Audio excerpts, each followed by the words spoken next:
வணக்கம் ஃப்ரெண்ட்ஸ், எனக்கு உங்களுக்கு நான் கரம் பக்கோடா ரெசிபி செஞ்சு காமிக்க போகிறேன். இதுக்கு தேவையான பொருட்கள் என் செய்முறை பார்த்துக்கலாம். வெங்காயம் ஃபஸ்ட்டு தோலெல்லாம் உரித்து நல்லா வாஷ் பண்ணிவிட்டு நாங்கள் ஸ்லைஸ் பண்ணுறோம். ஒரு 8லேருந்து 10 வெங்காயம் நீங்கள் மீடியம் சைஸ் வெங்காயம் நல்லா க்ளீனாக வாஷ் பண்ணிவிட்டு தோலெல்லாம் உரித்து நல்லா ஸ்லைஸ் பண்ணிவிடுங்க. இப்போ நம்ம ஸ்லைஸ் பண்ணி வச்சுருக்க வெங்காயத்தை நல்லா உதுத்து வச்சுருக்கோம். சிங்கிள் பீஸாக நல்லா உதுத்து க்ளீனாக வச்சுருக்கோம். ஏன்னா அது ஃப்ரை பண்ணால் நல்லா முறுமுறுன்னு இருக்கும். கருவேப்பிலை 2 எனக்கு தேவைப்படும். நல்லா கருவேப்பிலை கூட வாஷ் பண்ணி வச்சுருக்கோம்.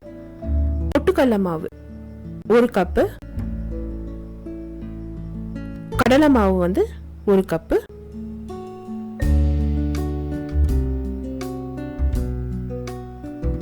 மசாலா சாமான் பார்த்தீங்கன்னா லவங்கம், பட்டை, பச்சை மிளகாய், இஞ்சி, கொத்தமல்லி, புதினா, சோம்பு, மிளகாய்த்தூள்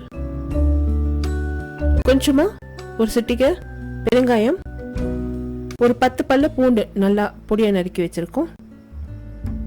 2 டேபிள் ஸ்பூன் அளவுக்கு அரிசி மாவு, கேஷ்யூ நட்ஸ் நீங்க போட்டா போடலாம், இல்லை விட்டுடலாம். இப்போ ஃபர்ஸ்ட் மசாலா பேஸ்ட் தயார் பண்ணிக்கிறோம். ஒரு மிக்சர் ஜார்ல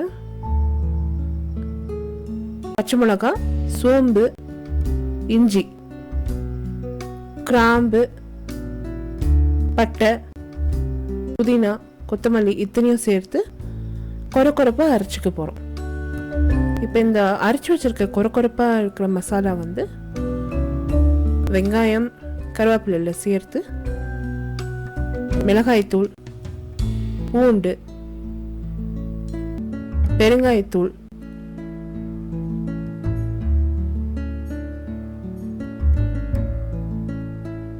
முந்திரி பருப்பு இத்தனையும் சேர்த்து ஃபர்ஸ்ட் நம்ம மிக்ஸ் பண்ணி வச்சிட போகிறோம். இந்த வெங்காயத்தில் உப்பு சேர்க்கலங்க. ஃபர்ஸ்ட் இந்த மசாலாலாம் நல்லா மிக்ஸ் பண்ணிடுங்க. வெங்காயத்தில் எப்போவுமே நம்ம உப்பு சேர்த்தோம்னா, முன்கூட்டியே உப்பு சேர்த்தோம்னா வெங்காயம் நீர்க்க ஆரம்பிக்கும். ஸோ நம்ம வெங்காயத்தில் உப்பு சேர்க்கல. எல்லா மாவும் நல்லா ஜலிச்சு வச்சுருக்கோம். வெங்காயம் நல்லா மிக்ஸ் பண்ணி வச்சுருக்கோம்.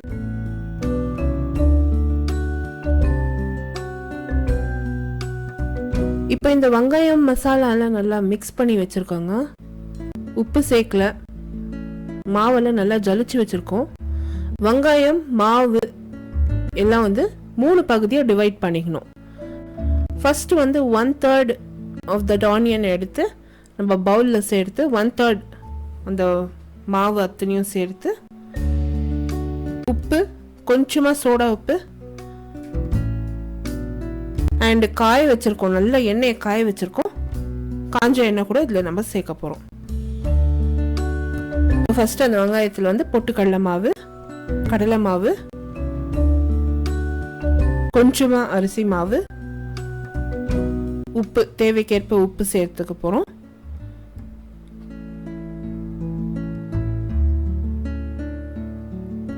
ஸோ இந்த மாதிரி நீங்கள் ஆனியனில் நல்லா மசாலா மிக்ஸ் பண்ணி வச்சிட்டிங்கன்னா நீங்கள் எடுத்து பண்ணுறதுக்கு ஈஸியாக இருக்கும்.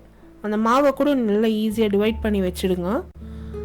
அந்த மாதிரி செஞ்சு வச்சிங்கன்னா நீங்கள் ஃப்ரை பண்ணுறப்போ உங்களுக்கு ஈஸியாக இருக்கும். அந்த ஆனியனும் நீர்க்காது, உங்களுக்கு நல்லா முறுமுறுப்பாக உங்களுக்கு அந்த பக்கோடா நல்லா வரும். இப்போ எல்லாத்தையும் நல்லா மிக்ஸ் பண்ணிவிட்டு அதில் நல்லா எண்ணெயை காய வச்சுருக்கோம். அந்த காஞ்ச எண்ணெயை இந்த ஆனியனில் நம்ம சேர்க்க போகிறோம். 2 டேபிள் ஸ்பூன் கண்டிப்பாக நீங்கள் காஞ்ச எண்ணெய் சேர்க்கணும்.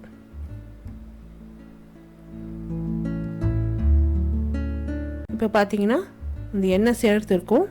அந்த பக்கோடா மிக்ஸ்சரில் கொஞ்சமாக தண்ணி, லைட்டாக தண்ணி விட்டு ஜஸ்ட் அபவுட் ஒரு 3 டேபிள் ஸ்பூன்ஸ் தண்ணி விட்டுருக்கோம். இந்த மிக்ஸ்சருக்கு கொஞ்சமாக தண்ணி தெளித்து நல்லா மிக்ஸ் பண்ணிவிடுங்க.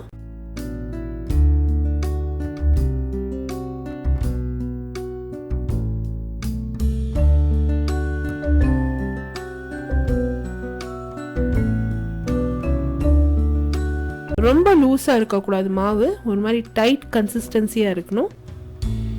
அந்த மாவு வந்து அந்த வெங்காயத்தில் நல்லா பிடிச்சிருக்கணும். இப்போ பார்த்தீங்கன்னா அந்த பக்கோடா மாவு வந்து ரெடி ஆயிடுச்சு. இப்போ இந்த எண்ணெயில் வந்து நல்லா அந்த பக்கோடா மாவை கிள்ளி கிள்ளி போட்டு நம்ம ஃப்ரை பண்ண போகிறோம். ஒரு 2 மினிட்ஸில் இந்த பக்கோடா வந்து ஒன் சைடு வந்துடும். நீங்கள் வந்து ஸ்லோ ஃப்ளேமில் வறுக்கணும், ஏன்னா வெங்காயம் வந்து கொஞ்சம் டைம் எடுக்கும் ஃப்ரை ஆகிறதுக்கு. ஸோ நீங்கள் வந்து நிதானமாக ஃப்ரை பண்ணணும். ரெசிபி இன் டீட்டெயில் பார்த்தீங்கன்னா என்னோட பிளாகில் இருக்குது. பிளாக் லிங்க் வந்து about pad below this video post பண்ணுறேன். அப்படி இல்லைனா I card about this video நீங்கள் கிளிக் பண்ணலாம். ஃபார் ரெகுலர் அப்டேட்ஸ் வந்து என்ன சோஷியல் மீடியாவில் ஃபாலோ பண்ணுங்கள், Facebook, Instagram and Twitter. All the links will be in the description box below this video, or you can click the icon above this video. The same recipe is also posted in YouTube English. YouTube English ஓட link கூட about bad below this video post பண்ணியிருக்கேன். நீங்கள் வந்து English channel கூட subscribe பண்ணலாம். இப்போ வந்து ஒரு 2 மினிட்ஸில் அந்த வெங்காயம் வந்து ஸ்லோவாக ஃப்ரை ஆகிட்டுருக்கு. நாங்கள் வந்து திருப்பி ஃப்ரை பண்ணிகிட்டே இருக்கிறோம். நிதானமாக திருப்பினாங்க இந்த கரம் பக்கோடாவை. நீங்கள் வந்து ரொம்ப சீக்கிரம் திருப்பினீங்கன்னாக்கா அந்த பக்கோடா வந்து உடஞ்சி போகும். இந்த கரம் பக்கோடா வந்து நல்லா ஸ்டோர் ஆகும். அப் டு 3 days வந்து டப்பாவில் ஸ்டோர் ஆகும்.